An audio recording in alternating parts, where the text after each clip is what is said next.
Hello students, welcome to one smart classes. आज हम अपने मैनेजमेंट में आगे का टॉपिक स्टार्ट करेंगे जो है फंक्शनल ऑर्गेनाइजेशन।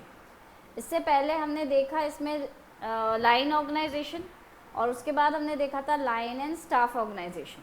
ठीक है, अब हम फंक्शनल ऑर्गेनाइजेशन स्टार्ट कर रहे हैं। फंक्शनल ऑर्गेनाइजेशन क्या होता है? देखो, द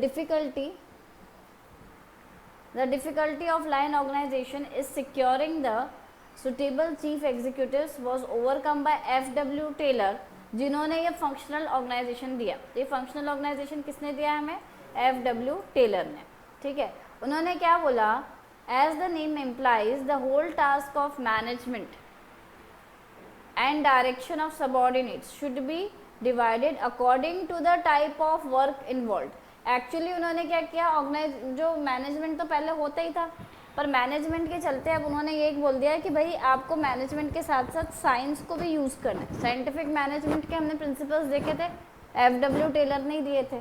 तो उन्होंने यही बोला कि वैसे तो हर काम सब कोई कर ही रहा है अपना अपना काम, ठीक है, बट जो मैनेजमेंट के ऑपरेशंस हैं, अगर ये कोई साइंटिफिक तरीके से किए जाएं तो फिर उसमें जो परफॉर्मेंस है वो ज़्यादा बढ़ जाएगा आपका। तो यहाँ पर उन्होंने बोला as far as the workman was concerned, instead of coming in contact with the management at one point only, he has to receive his daily orders and help directly from 8 different bosses. अब यहाँ पे उसने बोला कि functional organisation में आप क्या करोगे, जो वर्कमैन है वो डायरेक्ट अपने एक ही बॉस से ऑर्डर नहीं लेगा, वो क्या है, उसके 8 अलग अलग बॉसेस होंगे। ये हमने 11th-12th में पढ़ा हुआ है। तो यहाँ पर क्या था, 4 जो हैं वो आपके प्लानिंग रूम में होंगे और 4 किस पे होंगे? शॉप पे। 2 चीज़ें होंगी, प्लानिंग रूम और शॉप। प्लानिंग रूम में प्लान होगा और शॉप में क्या होगा, उसका इम्प्लीमेंटेशन होगा। तो प्लानिंग रूम में 4 रहेंगे, शॉप में 4 रहेंगे। तो ये जो स्पेशलिस्ट या जो बॉस हैं जो अपने प्लानिंग रूम में रहेंगे, वो पहला है रूट क्लर्क। रूट क्लर्क क्या करेगा? रूट बताएगा। रूट किस चीज़ का? एक प्रोसेस के बाद दूसरा प्रोसेस कैसे होने वाला है, नेक्स्ट टू नेक्स्ट फॉलोअप क्या होगा उसका, है ना, तो वो बताएगा कि ऑपरेशंस का सीक्वेंस क्या होगा। तो रूट क्लर्क क्या है? To lay down the sequence of operations and instruct the workers concerned about it. ठीक है। सेकेंड है instruction card clerk. Instruction card clerk मतलब इंस्ट्रक्शंस देना। तो इंस्ट्रक्शन कौन दे रहा है? वो कार्ड क्लर्क जो है वो इंस्ट्रक्शन देगा अलग अलग काम के हिसाब से। हर काम के हिसाब से वो अलग अलग इंस्ट्रक्शंस जो देगा वो सबको देगा डिटेल में। टाइम एंड कॉस्ट क्लर्क, ये अभी तक हम प्लानिंग रूम का पढ़ रहे हैं। तो प्लानिंग रूम में सबसे पहले रूट क्लर्क आया था, फिर इंस्ट्रक्शन कार्ड क्लर्क आया, RIT। टी से देखा हमने time and cost clerk. Time and cost clerk मतलब to send all information relating to their pay to the workers and secure proper returns of work from them. मतलब आपको ये बताना है उनको कि इतने टाइम में आपको इतना काम हमारा है ये पूरा करके देना है। ठीक है, तो वो उसकी जिम्मेदारी किसकी रहेगी? टाइम एंड कॉस्ट क्लर्क की, कि सारी इन्फॉर्मेशन अपने वर्कर्स को देना है कि आपको कितना कितना काम करना है और उसके हिसाब से आपको कितनी वेजेस मिलेंगी। नेक्स्ट है आपका शॉप डिसिप्लिनेरियन। ठीक है, to deal with all the breaches of discipline. Discipline अगर है, डिसिप्लिन में क्या होगा? एब्सेंटिज्म होगा या डिस्प्यूट्स होगा, तो उस केस में कौन यूज़ करेगा? शॉप डिसिप्लिनेरियन आएगा। जो ऐसे कोई भी अगर किसी ने डिसिप्लिन तोड़ा है या फिर जो एब्सेंट हुआ है उसके लिए ये आ जाएगा। तो ये हमने 4 जो देखे थे ये हमने किसके बेसिस पे देखे थे? प्लानिंग रूम के हिसाब से। अब हम आते हैं शॉप के हिसाब से। शॉप लेवल पर 4 बॉसेस होंगे, gang boss, speed boss, repair boss और inspector. Gang boss, speed boss, repair boss और इंस्पेक्टर। तो गैंग बॉस क्या है? वो क्या करेगा? सारी टूल्स एंड मशीन्स को असेंबल करेगा और वर्कर्स को सिखाएगा कि इनको चलाते कैसे। ठीक है, तो ये होता है गैंग बॉस। नेक्स्ट है स्पीड बॉस। स्पीड बॉस मतलब to ensure that machines are run at their best speeds and proper tools are used by the workers, और वर्कर्स जो है वो प्रॉपर टूल्स यूज़ करें। ठीक है, तो यहाँ पर हमने क्या देखा? पहला क्या है? गैंग बॉस क्या करता है? टूल्स और मशीन्स इकट्ठी करेगा और उनको सिखाएगा, वर्कर्स को चलाना सिखाएगा। सेकेंड है स्पीड बॉस, तो ये इंश्योर करेगा कि सारी मशीन्स अपनी बेस्ट स्पीड पे चल रही हैं, अगर किसी में कुछ गड़बड़ है तो वो प्रॉपर टूल किस तरह से काम में लेना है वो भी वर्कर्स को सिखाएगा। तीसरा है रिपेयर बॉस। रिपेयर बॉस क्या करेगा, मशीन्स को रिपेयर करेगा, लोगों को थोड़ी रिपेयर करेगा, मशीन्स को रिपेयर करेगा। तो मशीन्स को गुड ऑर्डर में रखना, रिपेयर करना, ये क्या है, ये उसका काम है। क्लीनलीनेस रखना मशीन्स के आसपास, कभी क्या ऑयल स्पिल हो रहा है, सब गंदगी हो रही है, वो सब चीज़ें हटाना, क्लीनलीनेस रखना, ये सब है रिपेयर बॉस का काम। और नेक्स्ट है आपका inspector, to show to the worker how to do the work. ठीक है, अब ये चार हमने देखे, ये शॉप लेवल पे थे। ये फंक्शनल ऑर्गेनाइजेशन की बात कर रहे हैं हम, फंक्शनल ऑर्गेनाइजेशन पढ़ रहे हैं जो FW टेलर ने दिया है। नेक्स्ट है features of functional organisation. Features क्या हैं? पहला, the work of the enterprise is divided into different functional departments. अलग अलग काम के हिसाब से अलग अलग वर्क जो है वो डिवाइड कर दिया गया है। ठीक है, and the different functional departments are placed under different specialist. पहले पूरे काम को अलग अलग डिपार्टमेंट्स में बांटा है और उन डिपार्टमेंट्स को भी उन लोगों से हेड करवाया है जो अपने अपने काम में कुशल है। ठीक है, next, the functional specialist has the authority and और right to give orders regarding his function whosoever that function is performed by the enterprise। Enterprise में कुछ भी काम अगर उससे रिलेटेड हो रहा है तो उसके हिसाब से जो भी उसका ऑर्डर है या राइट है वो सब किसका होगा? फंक्शनल स्पेशलिस्ट का। फंक्शनल स्पेशलिस्ट मतलब जो 8 देखे ना वो उनमें से। अगर मशीन्स का है कि असेंबल करना है तो गैंग बॉस के पास जाएंगे, रिपेयर का कोई प्रॉब्लम आ रहा है तो रिपेयर बॉस करेगा, स्पीड बॉस अलग काम करेगा, इंस्पेक्टर अलग काम करेगा। तो ये अपने इस सिस्टम में क्या है, वर्कर्स को अलग अलग इंस्ट्रक्शंस अलग अलग बॉसेस से मिल सकते हैं, क्योंकि उसके एक नहीं 8 बॉसेस हैं। ठीक है, if anybody in the enterprise has to take any decision relating to a particular function, it has to be in consultation with the functional specialist। अगर मशीन्स आपको खरीदनी है तो क्या होगा, गैंग बॉस से पूछोगे पहले, और दूसरा किससे पूछोगे? फाइनेंस डिपार्टमेंट में जाएगा, जहाँ से पैसा निकलेगा मशीन के लिए, एक तो वो काम करेगा, वो किसके साथ मिलकर काम करेगा? गैंग बॉस से रिलेटेड, क्योंकि वो उसकी जिम्मेदारी है सारे मशीन्स को असेंबल करना और यूज़ करना सिखाना। Under this function the workers has to perform a limited number of functions. क्योंकि यहाँ पर सारे फंक्शंस कौन करता है? ये जो बॉसेस हमने बिठाए हैं, ये काम करने के लिए तो बिठाएं, तो बहुत सारे काम ये खुद भी कर लेते हैं। अब इसके एडवांटेजेस क्या हैं? यहाँ पर हम डिवीज़न ऑफ लेबर कर रहे हैं, पर यह प्लान्ड तरीके से है, मतलब कि हमने हर एक को उनके काम, उनकी मजबूती के हिसाब से काम बांट दिया। ठीक है, सारा फंक्शनल जो ऑर्गेनाइजेशन है वो किसके? एक एक्सपर्ट के अंडर है। पूरे काम को हमने 8 बॉसेस में बांट दिया, 8 जगह 8 काम हो रहे हैं अपने अपने तरीके से। If there is not scope for one man control in this form of organisation, this system ensures cooperation and team work. Obviously एक मैन का कंट्रोल थोड़ी है, 8 बॉसेस हैं, तो यहाँ पर आपको कोऑपरेशन और कोऑर्डिनेशन तो मस्ट है। नेक्स्ट है, this system ensures the separation of mental functions from manual functions. मतलब कि आपको दिमाग वाले काम जो है वो अलग लोग करेंगे और मैनुअल मतलब जो वर्कर्स हैं वो अलग काम करेंगे। This system helps ensures maximum use of the principle of specialisation at every work point. हर एक पॉइंट पे, क्योंकि स्पेशलाइज्ड के अंडर काम हो रहा है तो हर एक पॉइंट पे स्पेशलिस्ट का जो है वो रोल रहेगा। ठीक है, जॉइंट सुपरविजन होता है अगर ऑर्गेनाइजेशन में, तो functional organisation reduces the burden on the top executives. क्यों? क्योंकि जॉइंट सुपरविजन मतलब क्या, लोग बाहर से देखने आ रहे हैं, सुपरवाइज करने आ रहे हैं, तो ये काम जो है आपको पहला क्या काम होता है? मेंटेनेंस करना मशीनरीज का, क्लीनलीनेस रखना, फिर मेंटेनेंस के बाद भी अगर कोई टूट फूट हो रही है तो उसको भी देखोगे आप, रिपेयर वर्क जो होता है वो काम करना। तो ये सब एक काम एक ही बंदा तो नहीं कर सकता, हर जगह ये काम करेंगे। नेक्स्ट क्या है? As there is joint supervision, ये तो हो गया। Functional organisation offers a greater scope for expansion as compare to line organisation. क्योंकि आपने क्या किया, बहुत सारा तो बर्डन इन 8 बॉसेस को दे दिया, तो वर्कर्स के पास स्पेयर टाइम है, काम करने का टाइम है उसके पास।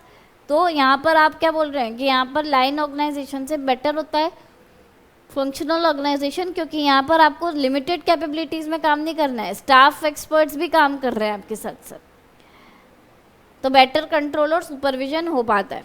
नेक्स्ट है डिसएडवांटेजेस। डिसएडवांटेजेस क्यों है? क्योंकि एक आदमी के ऊपर इतने सारे बॉसेस हैं, तो वो ये जो यूनिटी ऑफ कमांड के अगेंस्ट है ना ये प्रिंसिपल। यूनिटी ऑफ कमांड क्या बोलता है? एक आदमी के ऊपर एक ही बॉस होना चाहिए, पर यहाँ पर क्या बोल रहे हैं? एक के अंडर कितने 8 बॉसेस आ रहे ऊपर। Under this type of organisation there are many foreman of equal rank, ठीक है, जिसमें lead to conflicts among them. बहुत सारे बॉसेस हैं, अब बोलेगा तुझे उसकी नहीं सुननी, तुझे तो मेरी सुननी है, इस तरह क्या कॉन्फ्लिक्ट्स ही होते रहते हैं। The inability to locate and fix responsibility, नहीं रहना था। The inability to locate and fix responsibility may seriously affect the discipline and morale of the workers through apparent और actual contradiction of the orders. मतलब workers है ना, वही एक ही बात इसने बार बार बोली कि अनस्टेबल हो जाता है, डिसिप्लिनरी कंट्रोल नहीं होता, क्योंकि एक आदमी पे 8 बॉसेस चलते। एक आदमी एक को हैंडल कर ले अच्छे से वो हो जाता है, वो नहीं हो पा रहा है तो 2 की बात क्या 8 की बात कर रहे हैं। तो यहाँ पर वो जो सिस्टम है वो अपने आप में बहुत ज़्यादा इनइफेक्टिव हो जाता है, क्योंकि वो पागल हो जाता है कि उसको किस किस का क्या क्या करना है, किस किस को खुश रखे वो। This system is very costly as large number of specialist are required to be appointed, क्योंकि आप इतने लोगों को अपॉइंट करोगे तो वेजेस भी दोगे, तो ये कॉस्टली है। Functional manager tends to create boundaries among them and think only in term of his own department rather than the whole enterprise. इससे क्या है, बिजनेस में प्रॉब्लम्स बढ़ते हैं, क्योंकि ये लोग अपना दायरा सीमित कर लेते हैं। It is difficult for the management to fix responsibility for unsatisfactory results. अगर रिजल्ट्स आपके प्लान्ड नहीं है, मतलब जिस तरीके से हिसाब से आपने सोचा था उस तरह से नहीं हुआ, अलग हो गया रिजल्ट आपका, तो क्या है कि किसकी इसके अंदर रिस्पॉन्सिबिलिटी किसकी है, ये आप फिक्स नहीं कर पाओगे कि इतने सारे लोग हैं, 8 बॉसेस में से किसके ऊपर फिक्स करोगे, ठीक है। तो ये हो गया आपका फंक्शनल ऑर्गेनाइजेशन। अब 4th नंबर का आता है हमारे पास कमिटी ऑर्गेनाइजेशन। कमिटी ऑर्गेनाइजेशन क्या है? ये एक मेथड है मैनेजरियल कंट्रोल का, जिसका कि प्रैक्टिकल इम्पोर्टेंस बहुत कम है, क्योंकि यहाँ पर हम क्या कर रहे हैं, हर एक कमिटी बिठा देते हैं। जैसे गवर्नमेंट भी क्या करती है, कोई भी चीज़ हो गई, इंसिडेंट हो गया, कमेटी का गठन कर दिया और चल भैया तू रिपोर्ट बना के देख लेना, है ना। तो वही बात है कि यहाँ लेस प्रैक्टिकल होता है ये काम, क्योंकि यहाँ पर आप क्या कर रहे हैं, जो ऑर्गेनाइजेशन का सीईओ है वो कुछ मेंबर्स को सिलेक्ट करके कमेटी बिठा रहा है, और कमेटी बिठा रहा है और उसको बोल रहा है तो मैं इस मामले में एडवाइसरी दो, तो क्या चीज़ें बहुत लंबी हो जाती है, प्रैक्टिकल इंपॉर्टेंस की इसलिए कम है। यहाँ पर इसने देखो एक चीज़ जो लास्ट पैराग्राफ में दी है, a committee may formulate plans, make policy decisions और review the performance of certain units. In some cases it can only have the power to make recommendations to a designated official. सिर्फ आप उसी को, एक particular व्यक्ति को, एक particular rank के व्यक्ति को ही आप एडवाइस दे सकते हो, सबको नहीं देना है। Whatever may be the scope of their activities, committees have to be recognized as an important instrument in the modern business as well as non-business। देखो प्रैक्टिकली बात करें तो कमेटी का तो कोई रोल अब रह नहीं गया ज़्यादा, ठीक है, क्योंकि कमेटी गठित तो हो जाती है, बना तो देते हैं, पर यहाँ पर अलग अलग व्यू पॉइंट्स के हिसाब से चीज़ें चलती हैं, और आप हर चीज़ के लिए नहीं बना सकते ना, और उन लोगों को क्या है, उनको इतना फ्रीडम भी नहीं है कि वो सबको एडवाइस कर सके, वो कुछ लोगों को ही एडवाइस करेंगे, और वो भी एक हद तक। तो यहाँ पर इसमें कमिटीज़ जो है इसको देखना पड़ेगा हमें। To have consultations with various persons. Objectives क्या है कमिटीज़ के? पहला है to have consultation with various person to secure their where points, to give participation to various group of people, to secure cooperation and to coordinate the functioning of different departments. यहाँ हमने देखा कि committee काम क्या करती है। Committee का काम है कि जैसे एक पर्टिकुलर प्रॉब्लम है, उसको सॉल्व करने के लिए वो लोगों के पास जाएगी, लोगों मतलब पब्लिक के पास नहीं जाएगी, ऑर्गेनाइजेशन में जो एम्प्लॉयज़ है उनके पास, कि भाई आप क्या सोचते हैं, आप क्या सोचते हैं, उसके हिसाब से वो डेटा कलेक्ट करेगी। तो जब डेटा कलेक्ट करेगी वो सोचेगी सारे डिपार्टमेंट्स जो है वो कोऑपरेट करके उसको काम करने दें, तो ये इतना जल्दी पॉसिबल नहीं होता। नेक्स्ट है टाइप्स ऑफ कमिटीज़। तो पहला आ रहा है हमारा लाइन कमेटी, ऐसे 8 कमिटीज़ हैं। लाइन कमेटी की बात कर रहे हैं, तो लाइन में कौन होते हैं? हमारे लाइन ऑफिसर्स ही होते हैं. If a committee is vested with the authority and responsibility to decide and whose decisions are implemented, it is known as line committee. Line committee मतलब हमारे जो बेसिक ऑफिसर्स थे, बेसिक मैनेजर्स थे, वो कैसा डिसीजन ले रहे हैं, उनकी डिसीजन के ऊपर उनकी अथॉरिटी कितनी है और रिस्पॉन्सिबिलिटी कितनी है, ये लाइन कमेटी से मालूम पड़ता है. सेकेंड है स्टाफ कमेटी. तो स्टाफ हमने पढ़ा था ना, स्टाफ ऑर्गेनाइजेशन क्या होता है? जो एक्सपर्ट्स क्या बनता है और वो क्या करता है? लाइन मैनेजर्स को एडवाइस करता है. तो वही हमने स्टाफ कमेटी में क्या है? If a committee is appointed merely to counsel and advice. आप कमांड नहीं दे सकते, आप ऑर्डर नहीं दे सकते, आपकी अथॉरिटी नहीं है, आपका काम सिर्फ एडवाइस करना है. तो सिर्फ एडवाइस करने का काम है, तो वो है स्टाफ कमेटी. और अगर अथॉरिटी रिस्पॉन्सिबिलिटी की बात करते हैं तो वो है लाइन कमेटी. ठीक है. थर्ड आ गया हमारा फॉर्मल कमेटी. फॉर्मल कमेटी मतलब क्या है? ऑर्गेनाइजेशन के स्ट्रक्चर के हिसाब से आपने एक कमेटी बना दी. ठीक है. When a committee is constituted as a part of the organisation structure and has clear cut jurisdiction. Jurisdiction मतलब कौन से काम में आप बोलोगे और कौन से में नहीं बोलोगे, जो आपने एकदम ही अलग कर दिया, वो है फॉर्मल कमेटी. इनफॉर्मल कौन सी है? जो सब चीज़ों में बोल सकती है या कुछ कॉम्प्लिकेटेड मैटर्स हैं उन्हीं में बोल सकती है. फॉर्मल तो हमने बोल दिया है कि सिर्फ आपको जैसे किसी एब्सेंटिज्म को डील करना है या लेबर टर्नओवर को डील करना है, सिर्फ उसी के बारे में आप बोलोगे. और इनफॉर्मल में क्या है? आप कुछ कॉम्प्लिकेटेड मैटर्स को ले सकते हो. इसमें ऑर्गेनाइजेशन स्ट्रक्चर का पार्ट होना ज़रूरी नहीं है. नेक्स्ट है कोऑर्डिनेटिंग कमेटी. कोऑर्डिनेट जो करे डिफरेंट डिपार्टमेंट्स को, वो है कोऑर्डिनेटिंग कमेटी. एग्जीक्यूटिव कमेटी मतलब जो बिजनेस को एडमिनिस्टर करने का पावर जिसके पास है, बिजनेस कैसे चलेगा, कौन सा प्रोडक्ट मार्केट में आएगा, कौन सा नहीं आएगा, उसकी प्राइसिंग क्या होगी, इनसे रिलेटेड डिसीजंस कौन लेगा? Executive committee. ठीक है. Standing committee. स्टैंडिंग कमिटीज़ क्या होती हैं? फॉर्मल कमिटीज़ होती हैं परमानेंट कैरेक्टर की. ये एक एक लाइन के ही लिखे हुए हैं पर इन पे क्वेश्चंस आ जाएंगे. ठीक है. फॉर्मल कमिटीज़ अगर हैं जो परमानेंट कैरेक्टर की हैं तो कौन सी होंगी? Standing committees. और अगर आपको बिजनेस के अफेयर्स को एडमिनिस्टर करने का बोला है तो वो क्या हो गया? Executive committee. Ad hoc committees. Ad hoc मतलब क्या है? स्पेशल टाइप ऑफ प्रॉब्लम्स को डील करने के लिए होती है एडहॉक कमिटीज़. तो ये टेम्पररी होती है. स्टैंडिंग कमिटीज़ क्या होती है? परमानेंट नेचर की होती है. एडहॉक क्या होती हैं? टेम्पररी कमिटीज़ होती हैं. ठीक है. It has been appointed, it is appointed to deal with some special problems and stop functioning जब वो काम ख़त्म हो गया तो. ठीक है. नेक्स्ट है एडवांटेजेस. कमिटी के एडवांटेजेस और डिसएडवांटेजेस. देखो अब ये एडवांटेज क्या है कि आपको क्या मिलेगा? एक्सपीरियंस और नॉलेज मिलेगा बहुत सारे लोगों से. आपको हर सबके पास जाना है, उनका ओपिनियन लेना है, तो आपको कुछ सीखना भी मिलता है उनसे. तो ये हो गया आपका पहला इफ़ेक्टिव मेथड जिससे आप क्या करते हो? आप सीख भी सकते हो, आपका नॉलेज गेन कर सकते हो. Committees offer scope for group deliberations and group judgement. यहाँ कमिटी बनाई है तो मतलब एक पर्सन का डिसीजन नहीं चलता है, एक पर्सन के डिसीजन नहीं चलेगा, वहाँ पे क्या ग्रुप डिसीजन चलेंगे. तो ये जो कमिटीज़ हैं ये ग्रुप डिसीजंस को, ग्रुप जजमेंट्स को ज़्यादा फेवर करती. नेक्स्ट है when it is necessary to integrate varying points of view.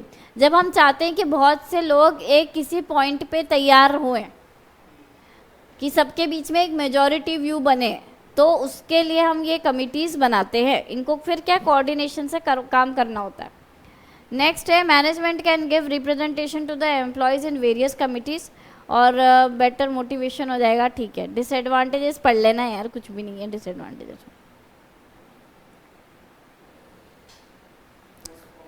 Concept of responsibility पे आते हैं. देखो रिस्पॉन्सिबिलिटी क्या होती है? पहली बात ये अथॉरिटी से जन्म लेती है.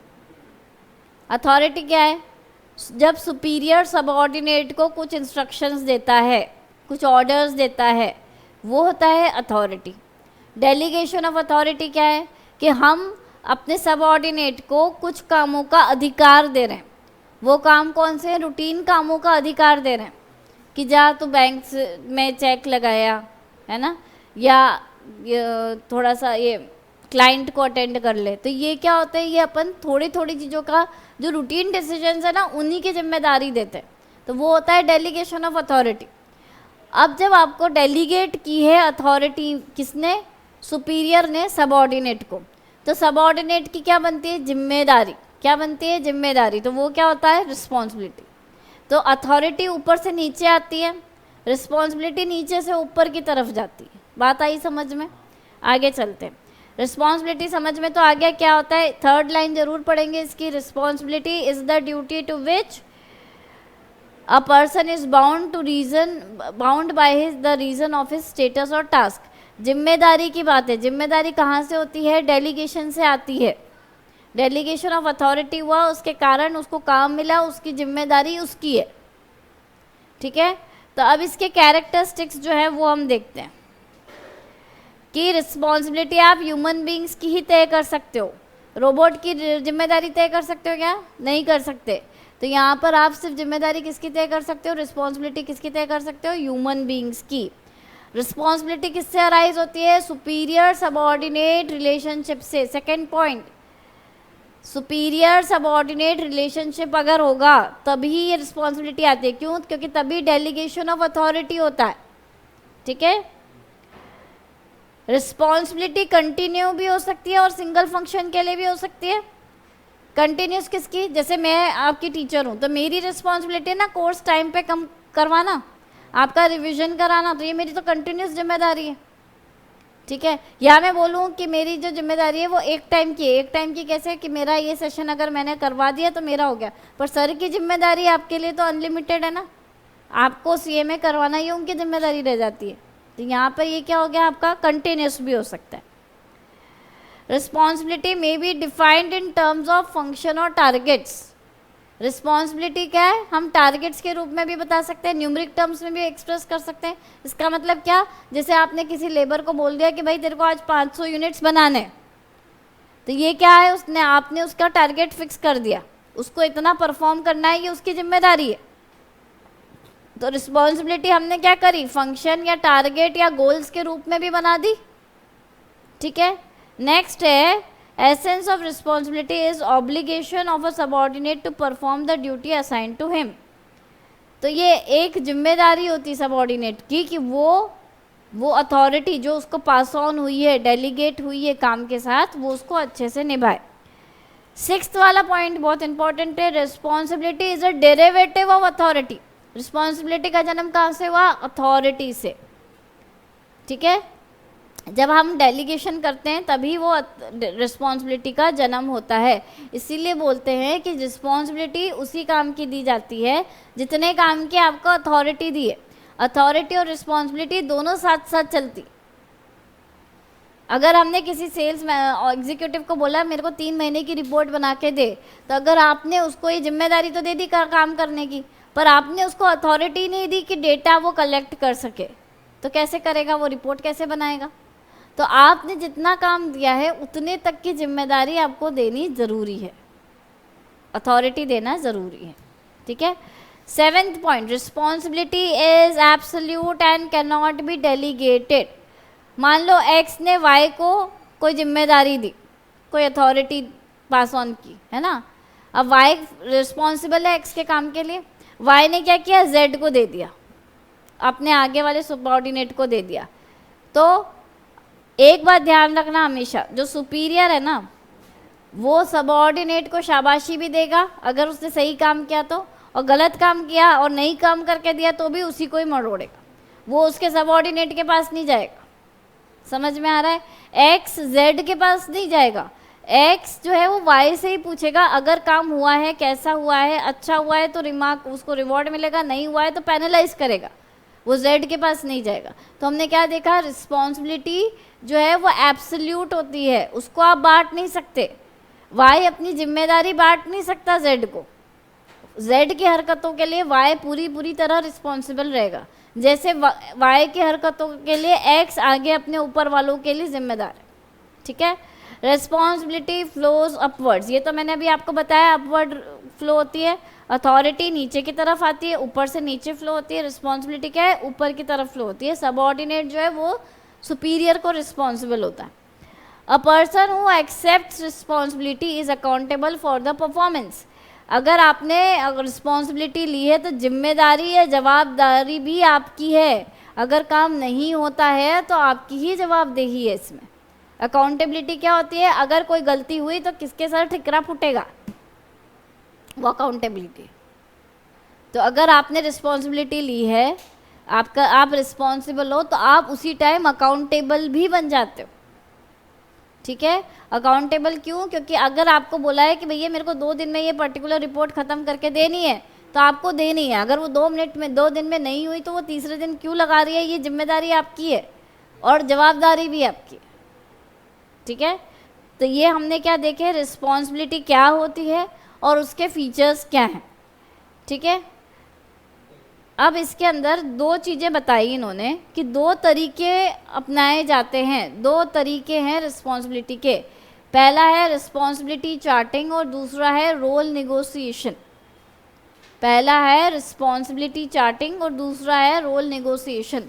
रिस्पॉन्सिबिलिटी चार्टिंग क्या होता है? देखो, एक चार्ट बनाते हैं, नाम से ही मालूम पड़ रहा है ना, चार्टिंग मतलब आप एक चार्ट बना रहे हो। चार्ट में क्या कर रहे हो? 2 चीज़ें ले रहे हो। टास्क मतलब काम कौन कौन से हैं और उसके करने की जिम्मेदारी किस किस की है। पहले में क्या बोलेंगे, कौन कौन से काम हैं, और ऊपर से हम जो वर्टिकल लाइन पे क्या लेंगे, किस किस की जिम्मेदारी थी। ठीक है, अब हमने क्या किया कि उस चार्ट में 4 चीज़ें करनी है। RACI क्या बोलते हैं? रेसी। RACI। R मतलब रिस्पॉन्सिबल, कौन सा बंदा रिस्पॉन्सिबल है। ये जो बंदा है ये रिस्पॉन्सिबल अगर है तो कौन सा बंदा है जो रिस्पॉन्सिबल होगा? बोल्ड नहीं हो सकता है। ठीक है, नेक्स्ट है अप्रूव। RACI बोला ना मैंने, R स्टैंड्स फॉर रिस्पॉन्सिबिलिटी, कि इस बंदे की रिस्पॉन्सिबिलिटी थी। उस चार्ट में R लिख देंगे अपन उसके नाम के आगे कि ये बंदा इस चीज़ के लिए रिस्पॉन्सिबल था। सेकेंड है अथॉरिटी, तो किसके लिए? अप्रूव, अप्रूवल के लिए किसके पास जाना था? तो A। ठीक है, जिसके लिए भी अप्रूवल होना था उसके नाम के आगे A लिखा जाएगा उस पर्टिकुलर टास्क पे। ठीक है, तीसरा है the individual must be consulted, C। RACI में C किसके लिए? कंसल्टेशन के लिए। और I क्या है? इन्फॉर्म्ड, कौन से बंदे को इन्फॉर्म करते, बस उसका काम नहीं है अप्रूव करने का या कंसल्ट करने का, उसको सिर्फ इन्फॉर्म होना चाहिए। तो ये किसका काम? RACI। तो हमने क्या किया, सबका रोल बांट दिया।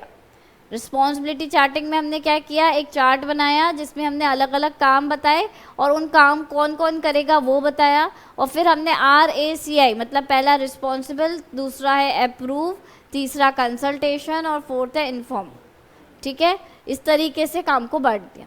नेक्स्ट है रोल निगोशिएशन। रोल निगोशिएशन का मतलब क्या होता है? ये इस चीज़ पे बेस्ड रहता है, ग्रुप एक्टिविटी है पहली बात तो। दूसरा हम क्या करते हैं, उन ग्रुप्स को बोलते हैं, मान लो एक फाइनेंस डिपार्टमेंट बिठाया और एक परचेज डिपार्टमेंट बिठाया। फाइनेंस बोलेगा परचेज से कि इन्होंने तो मेरे को रिसिप्ट ही नहीं दी, मेरा काम क्यों अटक रहा है, क्योंकि ये लोग ये पास ऑन नहीं कर रहे। कई बार हम देखते हैं ना ऑर्गेनाइजेशंस में चीज़ें क्यों रुक जाती है, क्योंकि एक पर्टिकुलर डिपार्टमेंट टाइमली काम नहीं करके दे रहा, तो उसके आगे के काम दूसरे डिपार्टमेंट्स नहीं कर पाते। तो अब उन सबको बिठाते कि भाई तेरे को इससे क्या चाहिए और तेरे को इससे क्या चाहिए। किसी को भी कोई भी चीज़ फोकट में नहीं मिल रही, मतलब अगर आपको उनसे कुछ चीज़ चाहिए तो आपको पहले उनको कुछ देना पड़ेगा जो उनको रिक्वायर्ड है, तभी आपको वो चीज़ मिलेगी जो आपको रिक्वायर्ड है। ठीक है, इसको बोलते हैं रोल निगोशिएशन। रोल निगोशिएशन में हमने क्या किया, it is an important technique date can supplement the use of responsibility charting. यहाँ पर हम टास्क और रिस्पॉन्सिबिलिटीज़ को साथ साथ लाते हैं। The basic promise of the technique is that nobody gets nothing without promising something in exchange। जब तक आपने दूसरी चीज़ का प्रॉमिस नहीं किया तब तक आप रोल निगोशिएशन में आपको कुछ नहीं मिलेगा। ऑर्गेनाइजेशनल मेंबर्स जो हैं पीरियोडिक लेवल्स पर, पीरियोडिक इंटरवल्स के बाद मिलते हैं कि एक पर्टिकुलर टाइम में ये जो काम होना था अगर ये नहीं हुआ है तो ये किसकी गलती के कारण नहीं हो रहा, कौन सी चीज़ कहाँ अटक रही है, और उस डिपार्टमेंट को बोलेंगे कि आप ये करके दो, और आप ये करके दोगे तो आपको जो चाहिए वो हम करके देंगे। तो ये बेटर कोऑर्डिनेशन के लिए ये रोल निगोशिएशन इम्पॉर्टेंट है। ठीक है, तो इससे हमें ये भी पता पड़ता है कि बहुत सारे टास्क जो होने थे एक पर्टिकुलर टाइम में वो क्यों नहीं हो पा रहे हैं, वो कंप्लीट क्यों नहीं हुए, उनके पीछे रीजंस क्या थे। समझ आ रहा है? तो ये है रोल नेगोशिएशन। तो आज हमने क्या देखा, हमने आज कमिटी ऑर्गेनाइजेशन देखा और उससे पहले हमने फंक्शनल ऑर्गेनाइजेशन देखा। उसके बाद हमने रिस्पॉन्सिबिलिटी का टॉपिक स्टार्ट किया। तो रिस्पॉन्सिबिलिटी क्या होती है, उसके फीचर्स क्या हैं और उसके टाइप्स क्या है। ठीक है, कल से हम अकाउंटेबिलिटी स्टार्ट करेंगे।